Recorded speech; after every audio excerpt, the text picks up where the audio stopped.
초등학교 4학년 아들이 아파트 공동 엘리베이터에서 3학년 아이들 한 7명 정도의 아이들에게 괴롭힘과 폭행을 당했습니다.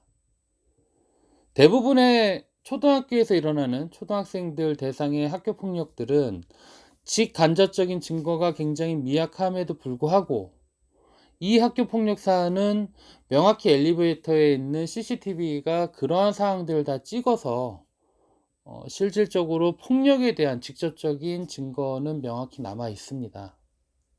더욱이 피해 학생의 어머니는 여러 가지 어떤 CCTV에 대한 동영상에 대한 확보와 그리고 여러 가지의 어떤 그 자료들을 준비를 해서 그 자료만으로도 충분히 가해 학생들은 소명이 될 수 있을 만큼의 완벽한 자료들을 준비를 했었습니다.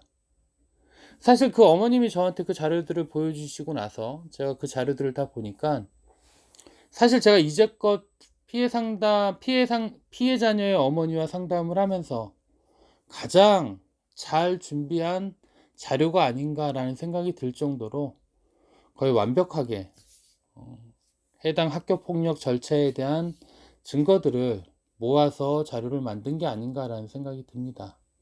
그래서 사실 그 어머니하고 제가 상담을 할 때는 학폭 처리 절차에 대해서는 크게 걱정할 필요는 없을 것 같다라고 제가 말씀을 드렸고요. 그런데 그 어머님이 저한테 의외의 말씀을 하십니다.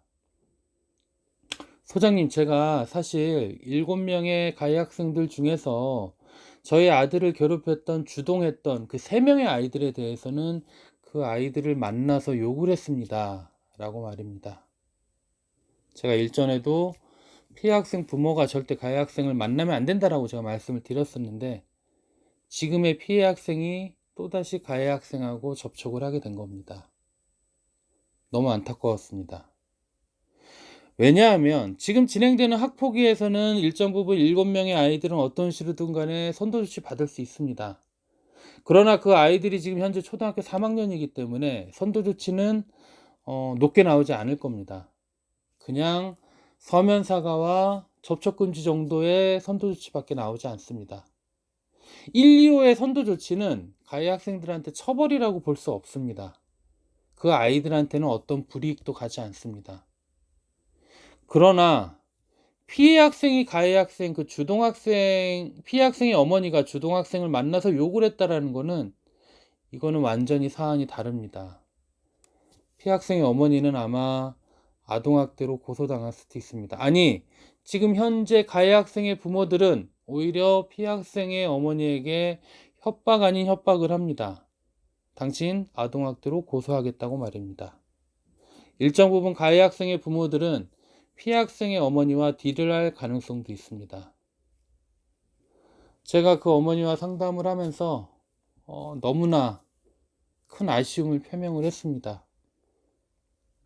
어떻게 보면 어머니 입장에서는 자신의 자녀를 괴롭히는 아이들을 도저히 가만둘 수 없었고 엄마이기 때문에 어떤 식이든 간에 그 아이들을 응징해야 된다는 생각이 강했을 수 있습니다. 물론 그럴 수 있습니다.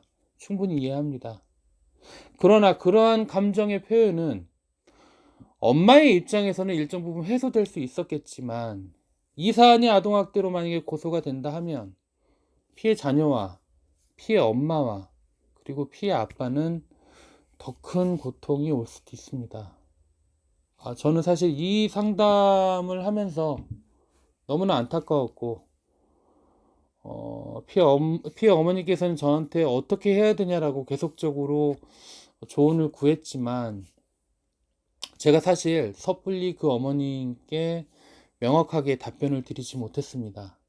충분히 고민해야 될 사안이기 때문입니다. 제가 여러분들께 드리는 말씀은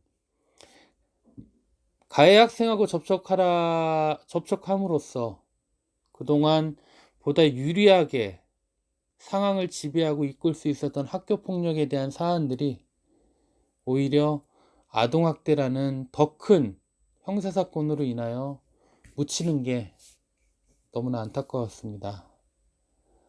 그 어머님의 심정을 제가 충분히 이해하면서도 그러한 가해 학생들을 만나지 말라라는 그러한 정보들을 제가 좀 더 많이 그분들에게 일찍 사실을 전달을 했으면 이러한 일들이 없지 않았을까라는 아쉬움이 남습니다. 제가 좀 더 많이 여러분들께 학교 폭력에 대한 사실들을 알려서 더 이상 이러한 피해 부모들이 상처를 받지 않도록 노력을 해야 될 것 같습니다. 안타깝습니다.